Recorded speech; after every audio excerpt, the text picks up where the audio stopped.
नमस्ते इंडिया। मैं आज आपको विजया एकादशी व्रत कथा कहता हूँ। उससे पहले मेरे वैभव जादव चैनल को सब्सक्राइब कीजिए, लाइक कीजिए, शेयर कीजिए। विजया एकादशी। धर्मराज युधिष्ठिर बोले, हे जनार्दन, फाल्गुन मास के कृष्ण पक्ष की एकादशी का क्या नाम है तथा उसकी विधि क्या है? कृपा कर आप मुझे बताइए। श्री भगवान बोले, हे राजन, फाल्गुन मास की कृष्ण पक्ष की एकादशी का नाम विजया एकादशी है। इसके व्रत के प्रभाव से मनुष्य की विजय प्राप्ति होती है। यह सब व्रतों से उत्तम व्रत है। इसी विजय एकादशी के माध्यम में श्रवण व पठन से समस्त पापों का नाश प्राप्त हो सकता है। एक समय देवर्षि नारद जी ने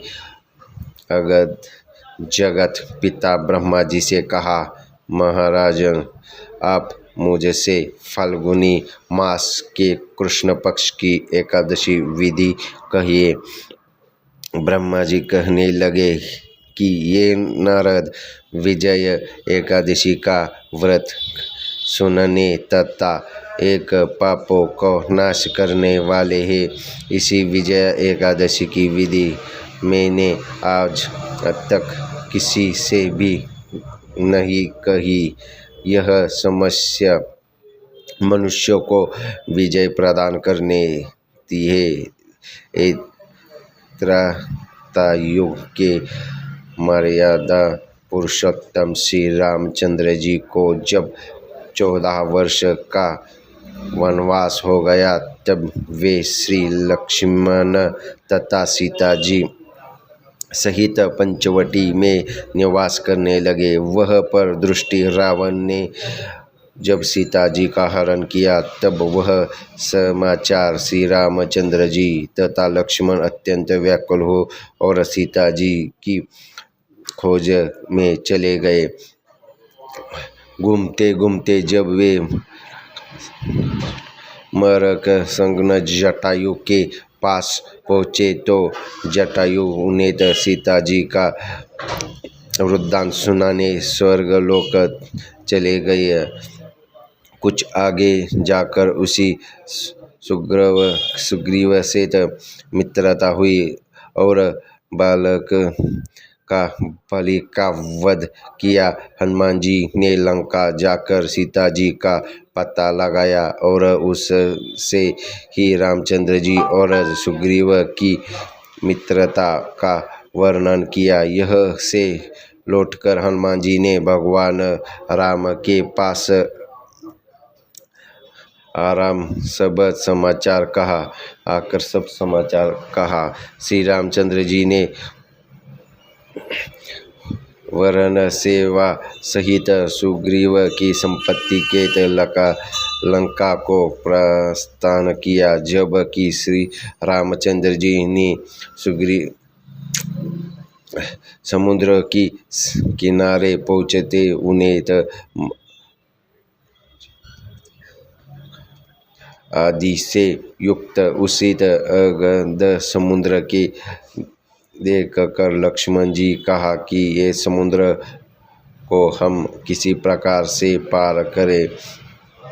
श्री लक्ष्मण जी ने कहा, हे पुरुषोत्तम, आप आदित्य पुरुष है, जब कुछ जानते हैं। यह से आधार योज दूर ही को कुमारी द्वीप में वकदालंभ्य नाम का एक मुनि रहते हैं। उन्होंने अपने ब्राह्मण देखे कि आप उसके पास जाकर उसका उपाय पूछा। लक्ष्मण जी ने के 7 प्रकार के वचनों सुनाकर इसी श्री रामचंद्र जी ने ऋषि के पास गए और आपको प्रणाम करते बैठे।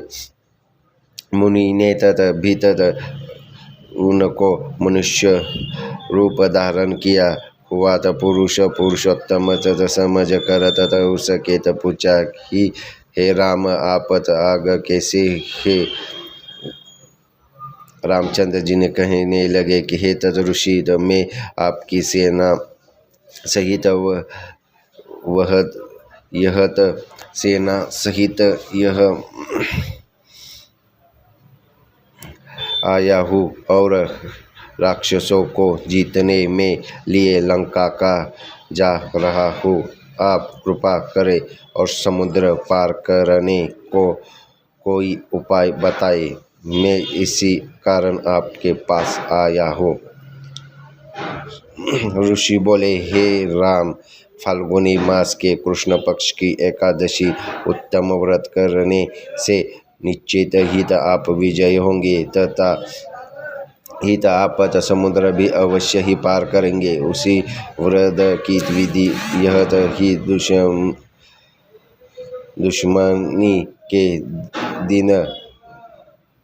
दशमनी के दिन के स्वर्गत चंदी तथा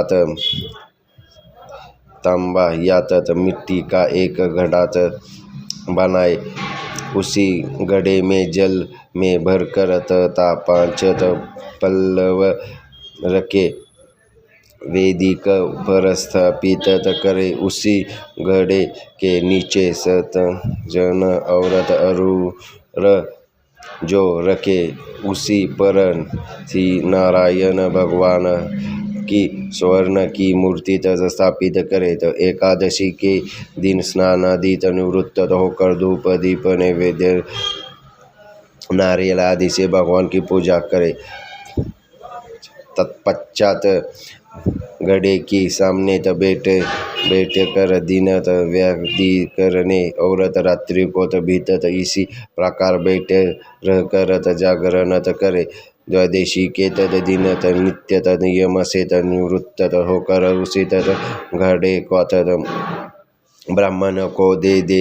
हे राम, यदि तुम भी इस व्रत को सेनापतियों सहित करेंगे तो तुम्हारी विजय अवश्य ही होगी। हे श्री राम जी ने श्री ऋषि से कहतानुसार इस व्रत को किया और इसी प्रभाव से दैत्यों पर विजय पाई।